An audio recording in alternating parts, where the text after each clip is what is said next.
Hello everyone.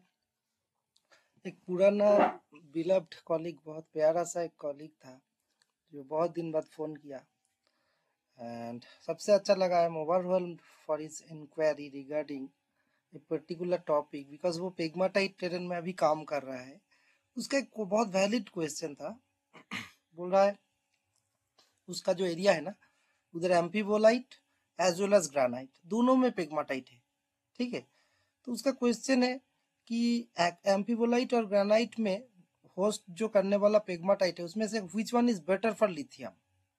ठीक है, तो उस बारे में बात करेंगे। उसको फोन में थोड़ा बहुत जो जो आया सब कुछ इमीडिएट बोला एंड वो सेटिस्फाई हुआ, बट मैं खुद सेटिस्फाइड नहीं हुआ बिकॉज फोन में इतना ब्रीफली बोलने से उसको कितना तक पता चला, थोड़ा बहुत कन्विंसिंग हुआ, बट एक सेटिस्फेक्शन भी जरूरत होता है। तो इसीलिए इसको थोड़ा बहुत इन ब्रीफ स्टार्ट करेंगे। देखो, लिथियम प्राइमरीली पेग्माटाइटिक हार्ड रॉक से मिलता है ना, एंड लिथियम बियरिंग ब्राइन से सोर्स से भी मिलता है, बट इन जनरल लिथियम का दो मेन और मिनरल है स्पोडुमेन एंड लेपुडोलाइट। ये दोनों से सबसे ज्यादा लिथियम मिलता है। Spodumene as you know it is a lithium bearing pyroxene, LiAlSi2O6 1:3 है ना, chain silicate, single chain silicate. And lepidolite is of course is a mica.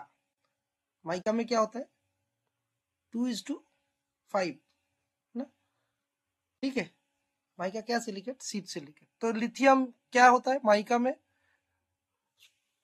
3 to 5% या 6% के आसपास होता है। ये जो फिक्स्ड नहीं है Li2O का जो परसेंटेज है ना, हार्ट ऑफ कोर्स स्पोडुमेन में ज्यादा कंपैरेटिवली ज्यादा लिथियम रहता है दैट इज 3% से 8% तक रहता है L2O। ऑफ कोर्स पाइरोक्सिन, आप बायोन्स रिएक्शन सीरीज जानते ही हो, तो पाइरोक्सिन हायर टेम्परेचर कंडीशन में मेल्ट होगा या क्रिस्टलाइज होगा, एक ही बात है। अगर पहले से पाइरोक्सिन को गर्म करते रहोगे मेल्ट हो जाएगा 500 डिग्री से ऊपर जाने से, या मैग्मा को कूल करते रहोगे तो 500 डिग्री टेम्परेचर के आसपास में पाइरोक्सिन बनेगा। Whereas crystallization temperature of mica बहुत कम है, उससे कम है ना। बायोन्स रिएक्शन में लास्ट में क्या होता है, क्वार्ज होता है, बट उसके पहले जस्ट माइका होता है ना। माइका में भी बायोटाइट और मैक्सोइट अलग अलग होता है, but overall lepidolite bearing mica जो होता है उसका, सॉरी लेपिडोलाइट जो माइका होता है लिथियम वाला, उसका 300 से 500 के बीच में होता है। ठीक है, तो overall both are associated with pegmatites, but of course spodumene क्या है ना, ज्यादा रेजिस्टेंट होता है वेदरिंग से, एंड लेपिडोलाइट थोड़ा बहुत ऑल्टर्ड हो जाता है। ऑल्टर्ड बोल रहा हूँ, हाँ, लिपिडोलाइट में थोड़ा ऑल्टरेशन होता है माइका फ्लेक्स के साथ रिएक्ट करके, बट ये वो बहुत ज्यादा बड़ा इंपॉर्टेंट बात नहीं है क्योंकि ये सब चीज का व्यतिक्रम इफ एंड बट भी रहता है। तो ओवरऑल स्पोडुमेन एंड लेपिडोलाइट का एज ए लिथियम सोर्स देखने से ओवरऑल लिथियम छोड़ के भी LCT टर्म याद रखो, लिथियम सीजियम एंड टैंटालम, ये तीनों चीज रहता है ये तीनों चीज एक साथ कोएग्जिस्ट करता है इन जनरल, इसीलिए LCT टाइप पेग्माटाइट्स बोलते हैं उसको। तो ये LCT टाइप पेग्माटाइट्स मेनली दो टाइप का होस्ट रॉक में दिखा जा रहा है एज पर हिज क्वेरी। एक है एम्फीबोलाइट, दूसरा है ग्रेनाइट। ग्रेनाइट ज्यादा कॉमनली देखा जाता है पेग्माटाइट, बट ऑफ कोर्स एम्फीबोलाइट में भी पेग्माटाइट इंक्लूड कर सकता है।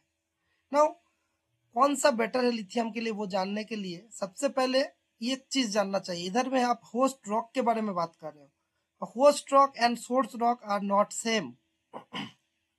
सोर्स रॉक मीन्स कोई कुछ मटेरियल जो फर्दर मेल्ट होके फिर मेल्ट जनरेट करके वो मेल्ट आके जब जिसके अंदर में घुस रहा है वो है host rock, and source means जिसका मेल्टिंग हुआ।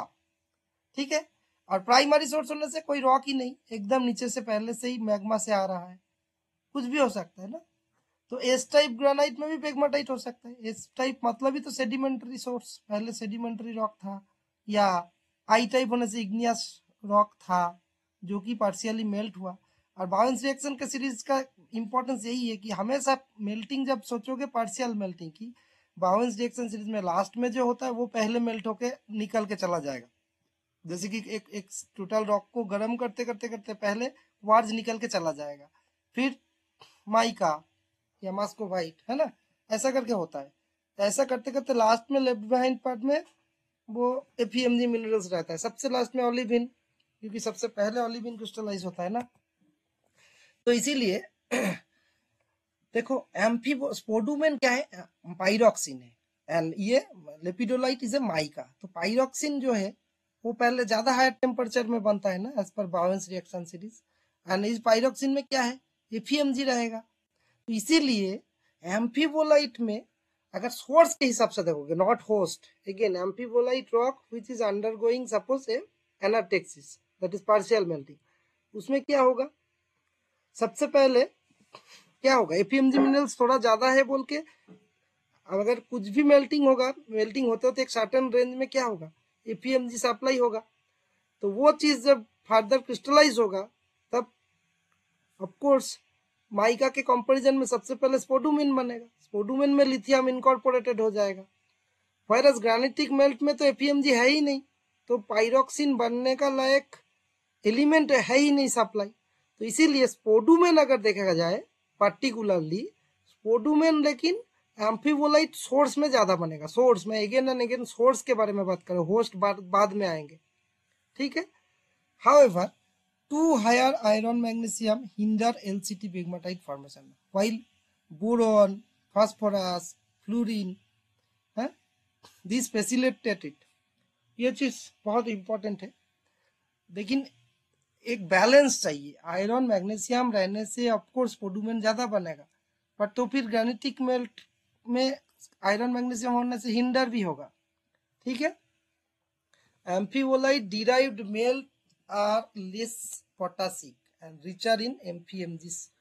That is why it is supporting spodumen over lithium mica. So granitic वाला सोर्स में स्पोडुमेन कम बनेगा, लेपिडोलाइट ज्यादा बनेगा, एंड जब एम्फीबोलाइट अगर सोर्स है या मैफिक वाला कुछ सोर्स है, उसमें क्या होगा, स्पोडुमेन ज्यादा बनेगा, ठीक है। जो भी मैं डिस्कस किया, ये है लेफ्ट साइड वाला आप जो दिख रहे हो व्हाइटिश कलर, ये है स्पोडुमेन का एक एग्जांपल। कलर अलग अलग भी हो सकता है, रिमेंबर कलर कभी भी डायग्नोस्टिक प्रॉपर्टी नहीं है, डिफरेंट इंप्योरिटीज रहने से डिफरेंट कलर होता है। ये एक एग्जांपल लेपिडोलाइट, थोड़ा पिंकिश कलर दिख रहा है। लेपिडोलाइट के साथ associated large and lithophile element जैसे पोटासियम, फ्लोरीन, रुबिडियम, लिथियम, ये सब एक साथ रहता है। तो ये सब large and lithophile element, and as you know potassium feldspar में भी पिंकिश कलर होता है, क्योंकि उसमें क्या है ना, डिसिमिनेटेड हिमाटाइट रह जाता है लैटिस पोर्शन में, कभी कभी disseminated iron oxide, not necessarily pink colour every एवरी टाइम, डिपेंड करता है। Anyway lepidolite of course relatively lesser temperature में बनता है, 300 से 500, वायरस स्पोडुमेन 500 के ऊपर आसपास में बनता है। सो इन नट सेल आप अगर देखोगे ये चीज के बारे में नाउ सोर्स रॉक तो समझ गया आप, but host, I am talking about host since the question actually asked dependent upon host. So जो क्वेश्चन करने वाला है उसको सबसे पहले एग्जामिन करना पड़ेगा, वो पेग्माटाइट बॉडी बाहर से कनेक्टेड है या पूरा टोटली कॉन्फाइंड विद इन एम्फीबोलाइट, या फिर बाहर से कोई इंटरटंगिंग रिलेशन एपोफाइसिस या भेन निकल के आके एम्फीबोलाइट में घुसा है, वो चीज देखना भी जरूरत है, ठीक है। फिर आपको वो सैंपल लेके एफईएमजी कंटेंट देखना है, एंड आपको नोटिस करना है कि लेपिडोलाइट एंड इसमें लेपिडोलाइट और स्पोडुमेन के बीच में कौन सा पेग्माटाइट में कौन सा ज्यादा है, ठीक है। उसके बाद boron influence, phosphorus, fluorine, of course वो सब एम्फीबोलाइट सोर्स में रहेगा ही नहीं ज्यादा। ग्रेनाइटिक सोर्स में बोरोन, फास्फोरस, फ्लोरीन रहता है, हालांकि ये सब बहुत पॉजिटिवली दिखा जाता है, ये रहने से बहुत अच्छा बात है। लिथियम होने का चांस बहुत ज्यादा बन जाता है, टूरमोलिन बनता है, टूरमोलिन के साथ लिथियम बहुत ज्यादा जाता है। टूरमोलिन बियरिंग जगह पे ना कभी कभी पाथफाइंडर के हिसाब से भी यूज होता है, टूरमोलिन रहने से स्पोडुमेन या लेपिडोलाइट मिलने का चांस रहता है ग्रेनाइटिक सोर्स में, लेपिडोलाइट तो काफी मिलता है। So overall granitic source pegmatite ज्यादा एक्सट्रीमली फ्रैक्शनेटेड है ना, हाईली इवॉल्व्ड एलसीटी पेग्माटाइट्स होता है, रुबिडियम, सीजियम नाइरोबियम टैंटलम भी रहता है। हालांकि एम्फीबोलाइट सोर्स वाला रिलेटिवली लेस इवॉल्व्ड है। एफईएमजी थोड़ा रह जाएगा, एल्यूमिनियम रह जा सकता है असेंबलेज में। ओवरऑल होस्ट रॉक केमिस्ट्री का भी थोड़ा इन्फ्लुएंस है, ऐसा नहीं कि हमेशा सोर्स रॉक ज़्यादा इंपॉर्टेंट, सोर्स रॉक ऑफकोर्स ज़्यादा इंपॉर्टेंट, बट होस्ट रॉक का टू सम एक्सटेंट समझना चाहिए कि ये जो होस्ट कर रहा है उसका lateral extent as well as vertical extent समझना है। नीचे जाते यही होस्ट रॉक सपोज एम्फीबोलाइट के अंदर अगर कोई टोटली कॉन्फाइंड है एक पेग्माटाइट, सो डेफिनेटली यही एम्फीबोलाइट बॉडी नीचे जाते जाते पार्शियल मेल्टिंग होके वही सप्लाई किया। सो ऑफ कोर्स अगर एम्फीबोलाइट है मैफिक से इंटरमीडिएट फिर फेल्सिक मेल्ट जनरेट होगा। सो ओवरऑल अगर ग्रेनाइट पार्शियल मेल्ट करे वो ज़्यादा फेल्सिक बनेगा, high silicon, potassium, aluminium, sodium रहेगा। So these are ideal for forming complex zone pegmatites. Whereas mafic amphibolite जब मेल्ट होगा नीचे जाते जाते वही मेल्ट फिर ऊपर जब उठ के आएगा तो उसमें क्या होगा, थोड़ा बहुत ऑफकोर्स हाई एफईएमजी रहेगा ना। So likelihood of getting spodumene will be relatively higher. ठीक है, जैसे कि ये इसका बेसिस में होता भी है, जैसे कि सर्बिया, जिम्बाब्वे, सब ब्राजील, मेरे हिसाब से सबसे ज़्यादा ग्रेनाइट होस्टेड पेग्माटाइट ज़्यादा कॉमन है। बट एम्फीबोलाइट में पेग्माटाइट भी कभी कभी रहता है, हाँ। बट ओवरऑल अगर मिनरल वाइज देखोगे, लेपिडोलाइट वाला जो डिपॉजिट है लिथियम सोर्स वो जिम्बाब्वे, सर्बिया, ब्राज़ील में ज़्यादा है। And Australia, democratic Republic of Congo में उधर कुछ कुछ जगह पे स्पोडुमेन वाला ये भी है, स्पोडुमेन मिनरल्स का डिपॉजिट है जो कि लिथियम का डिपॉजिट देता है। I hope it is good enough.